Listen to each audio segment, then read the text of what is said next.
Bienvenidos.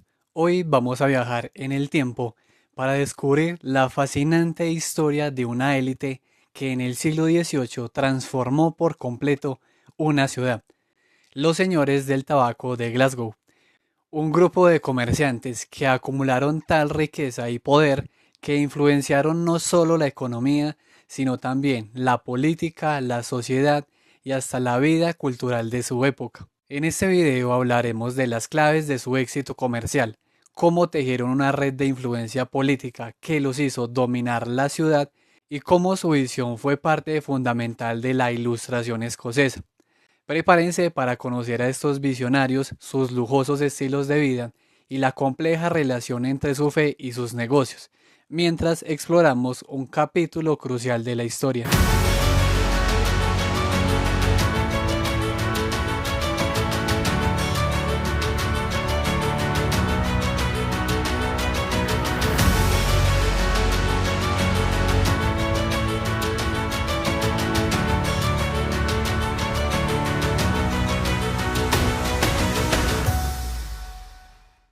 Élite y poder. Vamos a explorar a un grupo de comerciantes de Glasgow que entre 1700 y el 80 dominaron el comercio de tabaco con las colonias americanas. No solo nos interesa su éxito económico, sino también su historia social e ideológica en el contexto del siglo XVIII en Glasgow, que se estima que alrededor de 163 comerciantes estuvieron involucrados en el comercio de tabaco en esa época. La élite que generó la mayor riqueza se reducía a un grupo más pequeño, de entre 30 y 50 individuos. Entre ellos destacaron Alexander Spears, William Cunningham, James Ritchie y John Glassford, a quienes a menudo se les conocía como los Cuatro Jóvenes. Estos cuatro grupos de sociedades llegaban a importar la mitad del tabaco que entraba por el río Clyde, lo que representaba una cuarta parte del total de las importaciones de tabaco en toda Gran Bretaña. El acceso a este círculo de comerciantes solía favorecer los lazos familiares, pero también había espacio para personas nuevas con habilidades comerciales destacadas. Estos comerciantes de Glasgow, especialmente esta élite, controlaban el consejo municipal y las principales instituciones de la ciudad, como la Casa de Comerciantes y más tarde la Cámara de Comercio. De hecho, entre 1740 y el 80, la mayoría de los alcaldes y los concejales mercantiles eran miembros de esta élite del tabaco.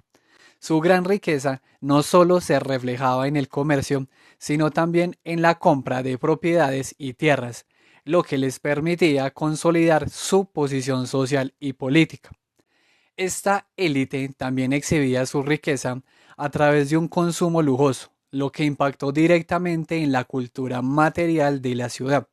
Estaban profundamente involucrados en la vida cívica, en la Ilustración escocesa y en las actividades religiosas. Se caracterizaban por tener intereses económicos entrelazados, fuertes lazos familiares y sociales inmersos en el materialismo de la época, pero con raíces en un calvinismo que estaba evolucionando hacia una sociedad más secularizada. Ante todo, eran hombres de negocios muy hábiles.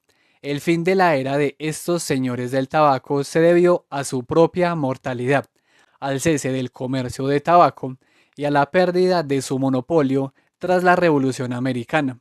Éxito comercial y cualidades. El notable éxito de los comerciantes de Glasgow después de 1730 los convirtió en uno de los grupos mercantiles más reconocidos en la historia escocesa. Una de las claves fue la Unión de 1707. Aunque no fue la única causa, esta unión le dio a Escocia acceso legal al lucrativo mercado comercial del Atlántico y a los privilegios de las leyes de navegación de 1660. Otro factor crucial fue el sistema de tiendas o store system. A diferencia del sistema de consignación inglés, el sistema de tiendas de Glasgow contaba con un factor residente, que siempre era escocés, en las colonias. Esto permitía a las compañías comprar tabaco, muchas veces por adelantado, a los plantadores, ofreciéndoles crédito en forma de bienes necesarios. Esto garantizaba la carga y aceleraba el tiempo de respuesta de los barcos. Los comerciantes de Glasgow también lograron un control significativo del mercado. Manipulaban ambos extremos. Compraban bienes a bajo costo de manufacturas locales en las que a menudo eran socios y los utilizaban para adquirir el tabaco. Además, los comerciantes, no los plantadores, controlaban los precios del tabaco, a menudo fijándolos en las cortes de Williamsburg. Su eficiencia y sus redes de información eran excepcionales, con una comunicación rápida y constante a través de cartas entre Glasgow y Virginia que les permitían un flujo continuo de inteligencia de mercado. En cuanto a sus cualidades y mentalidad empresarial, existía una alta exigencia de trabajo, con empleados en las oficinas contables trabajando hasta 15 horas al día, enfatizando siempre la diligencia.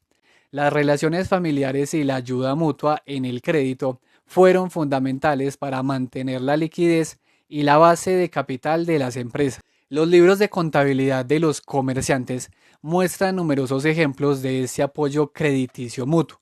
Las redes de información social también jugaron un papel vital. Clubes, cafés y el entretenimiento personal servían como centros importantes para el intercambio de información comercial. Los diarios de Alexander Spears, por ejemplo, ilustran sus extensos contactos sociales y de negocios dentro de la élite.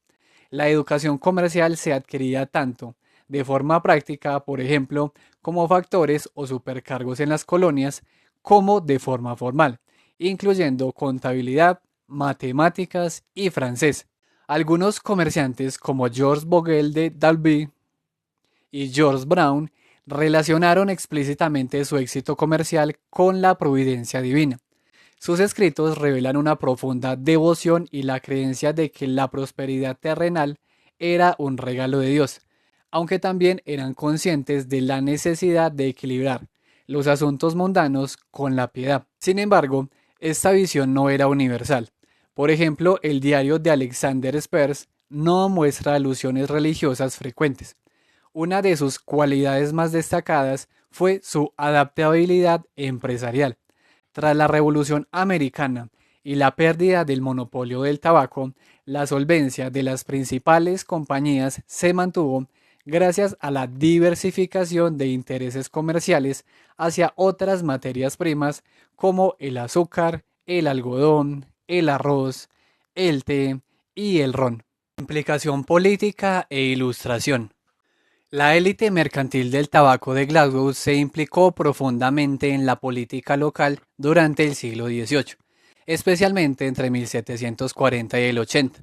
Su participación en el Consejo Municipal y en las principales instituciones cívicas, como la Casa de Comerciantes y la Cámara de Comercio, es un claro reflejo de su influencia dominante en la ciudad. Esta élite controlaba y participaba activamente en las instituciones clave de Glasgow. Por ejemplo, la composición del Consejo Municipal de 1711 ya mostraba una mayoría de comerciantes, y entre el 40 y el 80, la mayoría de los alcaldes y concejales mercantiles eran miembros de esta élite tabaquera. Un momento clave para su influencia política fue la rebelión jacobita de 1745. El entonces alcalde Andrew Cochrane, una figura destacada que ocupó el cargo de Lord Provost en 3 ocasiones, lideró la respuesta de la ciudad a la rebelión. Sus cartas revelan la lealtad de Glasgow a la dinastía hanoveriana y su gran preocupación por la interrupción de los negocios y la manufactura en la ciudad, incluido del comercio de tabaco, lo que afectaba la estructura crediticia esencial para el éxito comercial. Su correspondencia también muestra la naturaleza intrínseca del sistema de patrocinio político en la Escocia del siglo XVIII, donde los comerciantes debían navegar delicadamente las relaciones con figuras poderosas como el duque de Argyll para proteger los intereses de la ciudad. Otro debate importante en el que se vieron involucrados fue el del patronato de la Iglesia de 1763. La cuestión del patronato eclesiástico, que había sido reinstaurado en 1712, generó un acalorado debate en el Consejo Municipal de Glasgow. La mayoría del Consejo en línea con la moderación eclesiástica, buscó obtener el derecho exclusivo de nombrar al ministro para la nueva iglesia de Wynne, que había sido construida con fondos de la ciudad. Sin embargo, el alcalde Archibald Ingram, que tenía importantes intereses comerciales y manufactureros, disintió públicamente de esta decisión. Sus razones incluían la preocupación por la invasión de los privilegios religiosos de los ciudadanos, el riesgo de que la corona reclamara el patronato de otras iglesias, la posible introducción de ministros impropios debido a lo que él llamaba traficancia política y el gasto significativo para los fondos de la ciudad. Estos debates ilustran el creciente deseo de la élite mercantil de ejercer más poder sobre los asuntos cívicos y eclesiásticos de la ciudad, reflejando su influencia económica en expansión. Para 1783, la élite mercantil había ganado suficiente poder político para establecer el primer gremio formal de comercio de Gran Bretaña, la Cámara de Comercio de Glasgow. El entonces alcalde Patrick Colquhoun fue una figura clave en su fundación y en la promoción de una nueva ley de quiebras para Escocia. La ley de quiebras escocesa de 1772 era temporal y solo cubría bienes muebles. La ley del 83, impulsada por Colquhoun, la extendió a bienes inmuebles y se aplicaba a deudores en el comercio. Esta iniciativa surgió en respuesta a la crisis de crédito del 72, como la del Banco de Air, y la Revolución Americana. La correspondencia de Colquhoun muestra la unidad y la interconexión de la élite mercantil en la búsqueda de legislación favorable a sus intereses económicos. Su capacidad para influir en el Parlamento, aunque aún dentro del sistema de patrocinio, marcó un paso importante hacia una mayor autonomía política para los comerciantes de Glasgow. La adquisición masiva de tierras por parte de comerciantes como Alexander Spurge, James Dunlop, William McDowell les otorgó el derecho al voto y una significativa influencia política en los condados de Renfrewshire, Lanarkshire y Stirlingshire. Un informe confidencial de 1788, aunque posterior al periodo que estamos tratando, detalla el poder de estos grandes terratenientes mercantiles en las elecciones parlamentarias, lo que demuestra cómo la riqueza comercial se tradujo en influencia política y estatus social. La élite mercantil de Glasgow no solo acumuló riqueza, sino que también la utilizó para consolidar y expandir su poder político y social, pasando de ser un grupo que operaba dentro de un sistema establecido a uno que modelaba activamente el entorno cívico y legislativo en beneficio de sus intereses comerciales. Ilustración y sociedad. Esta élite mercantil de Glasgow fue también un componente y promotor de la ilustración escocesa en la ciudad durante el siglo XVIII. Trascendieron su rol puramente económico para influir en la cultura, la educación y las ideas. La conexión con Adam Smith, el padre del capitalismo moderno, es notable. Él fue profesor de filosofía moral en la Universidad de Glasgow durante el apogeo del comercio del tabaco entre 1751 y el 64. Aunque no hay prueba directa de que Smith basara sus teorías específicamente en estos comerciantes, existe una fuerte correlación e interacción. De hecho, los comerciantes de Glasgow presumían que las ideas de Smith provenían de sus propias discusiones. Smith fue miembro del Club de Economía Política, fundado por el comerciante Andrew Cochrane, lo que le brindó contacto continuo con el mundo de los negocios de Glasgow y pudo haber influido en sus ideas sobre el comercio. En su famosa obra La riqueza de las naciones, Smith describe a los comerciantes como los mejores mejoradores de la tierra debido a sus hábitos de orden, economía y atención. Una descripción que encaja perfectamente con la élite tabaquera de Glasgow y sus vastas adquisiciones y mejoras de propiedades rurales. El siglo XVIII también vio una disminución del fervor calvinista estricto en las clases educadas de Glasgow y una tendencia hacia una mayor tolerancia religiosa. Un ejemplo es el fin de los compurgadores, que vigilaban el cumplimiento del día de descanso, debido a la demanda de un comerciante. Otro, la patronización del teatro por parte de los comerciantes, a pesar de la oposición popular. Sin embargo, la devoción religiosa persistió en algunos miembros de la élite. George Bogle y George Brown vincularon explícitamente su éxito comercial con la providencia divina y sus diarios muestran una tensión constante entre la acumulación de riqueza mundana y la piedad. Las reglas de la escritura para comprar y vender en la casa de comerciantes, aunque anacrónicas para las prácticas monopolísticas, demuestran un intento de reconciliar la actividad comercial con los principios morales y religiosos. Muchos miembros de la élite mercantil y sus hijos se matriculaban en la Universidad de Glasgow, lo que indica un interés en la educación formal. La Universidad de Glasgow, con figuras como Joseph Black, descubridor del calor latente, William Cullen, introductor de la química, y John Meadar, profesor de Derecho, era un centro vibrante de la Ilustración, al igual que Edimburgo. También proliferaron las academias prácticas que enseñaban contabilidad, matemáticas, francés, navegación e incluso danza y cocina. La ciudad experimentó un crecimiento en la imprenta y la literatura, con librerías que ofrecían una amplia gama de obras, desde sermones hasta filosofía, ciencia y novelas. Comerciantes como George Bogle y Alexander Spers poseían bibliotecas sustanciales con obras de Montesquieu, Smollett, Hume y otros pensadores de la Ilustración. La élite mercantil patrocinó la Academia de Bellas Artes Foulis, un esfuerzo por promover el arte y el diseño en Glasgow, y permitió la exhibición de experimentos científicos, espectáculos y colecciones de arte en la ciudad. Los clubes sociales como el Cochrane Club, la Literary Society y el Hot Pot Club eran centros cruciales para el intercambio de información comercial y la discusión de ideas intelectuales, desde la economía política hasta la filosofía y la ciencia. Muchos miembros de la élite mercantil participaban activamente en ellos. Además, los comerciantes no solo compraron tierras para obtener prestigio social y voto, sino que también las mejoraron activamente. Por ejemplo, en la agricultura, la silvicultura y el paisajismo, aplicando sus principios de orden, economía y atención del mundo de los negocios.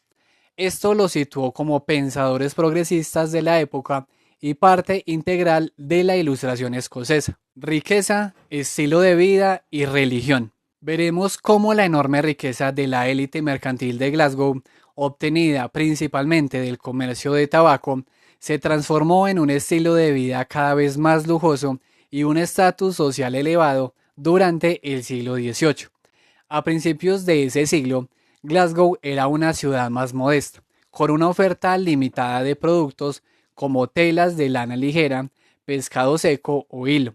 La vida era socialmente estrecha y la gente adinerada compartía pisos en los mismos edificios con los artesanos.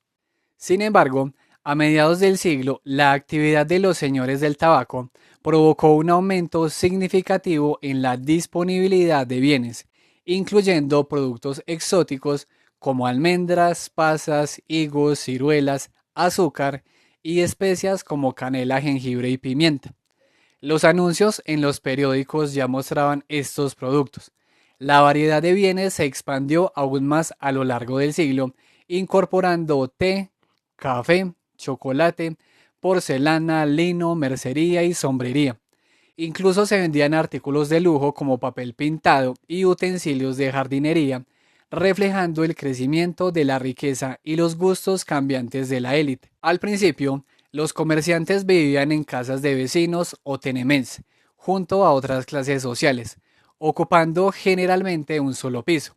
Pero hacia finales del siglo XVIII, una señal clara del éxito comercial era la capacidad de construir mansiones unifamiliares en el centro de la ciudad y adquirir extensas propiedades rurales. Ejemplos notables incluyen la Virginia Mansión en Virginia Street, que simbolizaba la riqueza y el estatus de comerciantes como John Glassford y Alexander Spers. Para 1783, La mayoría de la élite mercantil vivía en las nuevas calles del lado oeste de la ciudad, como Argyle Street, Virginia Street, Jamaica Street y Queen Street, desarrolladas a partir de 1750. En Virginia Street, por ejemplo, 6 de las 12 familias eran comerciantes de esta élite.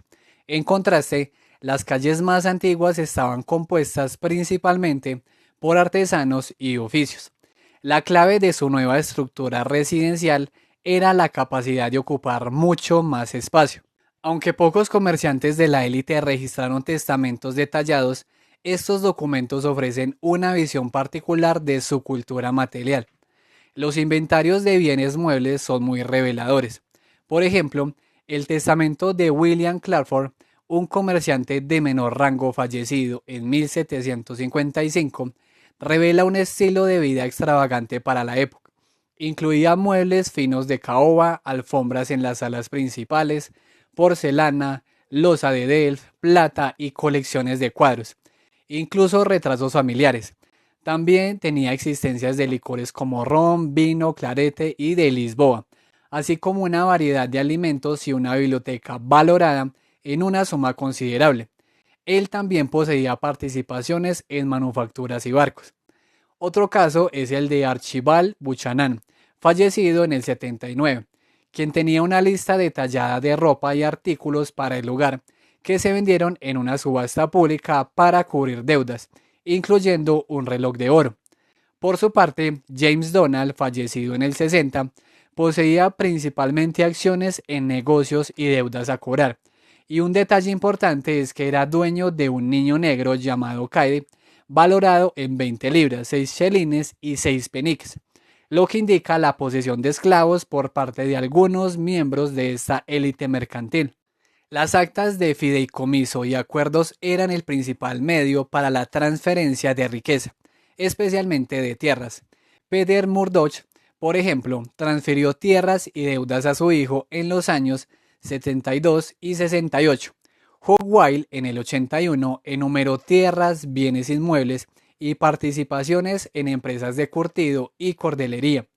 Y Alexander Spears en 1782 destinó vastas sumas para las herencias de sus hijos, incluyendo dotes de 5.000 libras para sus hijas, un monto considerable para la época, comparable al de la nobleza terrateniente. También destinó fondos para gastos funerarios, licores y carruajes para su esposa, y donaciones caritativas, enfatizando la necesidad de proteger a sus herederos de las deudas comerciales de sus asociaciones. Los libros de contabilidad también nos dan pistas valiosas. Los libros de caja de George Oswald entre el 63 y el 67 registraron compras de lujo, como quesos de Londres, una copia de la República de Platón, plata, incluyendo un juego de té de plata y hebillas de rodilla de Bristol. Las cuentas personales de Alexander Spears en los años 60 y 70 muestran un aumento en su nivel de vida, con gastos en muebles para el hogar, materiales para su casa de campo y la educación de sus hijos. Las cuentas domésticas de George Bogle de Davos entre el 75 y el 80, llevadas por su hija Anne, revelan un gasto total de 931 libras, con una porción considerable, 452 libras en artículos de lujo como té, azúcar, pan blanco, galletas, diversas carnes y salarios de sirvientes, mientras que el resto se destinaba a compras cotidianas. Las reclamaciones de leales americanos también documentan las pérdidas de propiedad de comerciantes como Neil Jameson, que perdió casas y almacenes en Virginia, y William Cunningham y compañía, quienes perdieron tiendas y 19 esclavos debido a las confiscaciones tras la Revolución Americana. Contexto religioso y piedad. Ahora profundicemos en la compleja relación entre la religión y el éxito económico de la élite mercantil de Glasgow, abordando la debatida hipótesis de Max Weber sobre el protestantismo y el capitalismo. A principios del siglo XVIII, Glasgow mantenía un ambiente religioso serio y a menudo se consideraba supersticioso, con una firme creencia en Dios gobernando directamente todos los aspectos de la vida diaria. Sin embargo, a medida que avanzaba el siglo, las clases educadas se volvieron más laxas y el comercio del tabaco, se consideró que había superado en gran medida la religión de ese lugar. Ya en la década de 1720, se observó una creciente tolerancia religiosa, el establecimiento de capillas episcopales, a pesar de la antigua antipatía hacia el episcopado y el catolicismo, y la autorización de comedias para 1728. Los compurgadores, que hacían cumplir el estricto cumplimiento del día de descanso, desaparecieron a mediados de siglo después de una demanda de un comerciante. La ciudad tenía 11 iglesias para 1740, la mayoría presbiterianas, pero también de disidentes y no presbiterianas. Ministros evangélicos como John Gillies y los de la iglesia Ransmore o Northwest eran prominentes. Además, las publicaciones de sermones de figuras como George Whitefield e Erskine indican la presencia de avivamientos religiosos en el área de Glasgow. Las reglas escriturísticas para comprar y vender que colgaban en la casa de comerciantes de Glasgow buscaban enmarcar las actividades comerciales en un contexto religioso y moral. Por ejemplo, una de las reglas advertía contra la denigración de los productos para bajar los precios, haciendo referencia a los proverbios. Otra regla prohibía acaparar una mercancía para inflar su precio, calificándolo de opresión. Sin embargo, esta regla contradecía directamente la naturaleza monopolística del comercio del tabaco de Glasgow y las prácticas de acumulación masiva de existencias que llevaron a su éxito. Estas reglas se consideraban cada vez más anacrónicas a medida que la naturaleza del comercio de Glasgow se hacía más compleja y monopolística, sirviendo como un indicador de los cambios en la actitud religiosa del siglo XVIII. La élite mercantil de Glasgow fue fundamental en la construcción de nuevas iglesias, reflejando su riqueza y poder. La iglesia parroquial de Saint Andrew, alrededor del 62, fue construida con fondos del Consejo Municipal y de los comerciantes. Los debates sobre el patronato de esta iglesia en 1763 mostraron el deseo de los comerciantes de ejercer un mayor control sobre los asuntos eclesiásticos de la ciudad, eligiendo al ministro a pesar de la oposición de la sesión general. La capilla episcopal de San Andreu, alrededor de 1750, conocida como Wisting Kirk, es importante porque fue construida a pesar de la impopularidad general del episcopado en el Glasgow presbiteriano.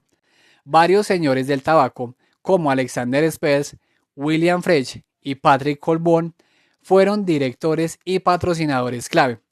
Fue la primera iglesia en Glasgow en usar un órgano y su existencia demostró una creciente tolerancia religiosa. La piedad individual de los comerciantes también variaba. George Brown, de 1715 al 79, cuyo diario abarca del 45 al 53, revela una profunda religiosidad. Brown asistía a la iglesia con frecuencia de 2 a 4 veces por semana y constantemente meditaba sobre la relación entre su piedad y sus asuntos mundanos. Él creía que el trabajo diligente era voluntad de Dios y que el éxito en los negocios era una bendición divina, pero también expresaba una tensión entre la acumulación de riqueza y la devoción espiritual, esforzándose por evitar que los intereses mundanos dominaran su fe. Por otro lado, George Bogle de Darwin falleció en el 84. En sus cartas a sus hijos en Virginia e India, mostraba una piedad similar. Les instaba a priorizar la religión, la virtud y la dependencia de la gracia divina en sus vidas. También atribuía el éxito en los negocios a la providencia divina y creía que la guerra con América era un plan de Dios. Sin embargo, el diario de Alexander Spears, del 81 al 82, contrasta fuertemente con la religiosidad de Brown y Bogle. Aparte de mencionar la asistencia a la iglesia o capilla los domingos, sus entradas se centran en sus negocios, propiedades, relaciones sociales y entretenimiento, con una notable ausencia de alusiones a la religión o a Dios. Esto sugiere una variabilidad en la piedad dentro de la élite mercantil. Un ejemplo claro de esto es que John Glassford era conocido como un jugador notorio, lo que implica que no todos los comerciantes de la élite eran igualmente piadosos. Hemos recorrido un fascinante viaje por la historia de los señores del tabaco de Glasgow, una élite que no solo amasó una inmensa fortuna, sino que también moldeó la política, la cultura y hasta la vida religiosa de su ciudad. Su ambición, sus redes y su adaptabilidad nos muestran cómo el comercio de un producto, como el tabaco, pudo generar un impacto tan profundo y duradero, dejando una huella imborrable en la historia escocesa y en la comprensión de la evolución económica y social.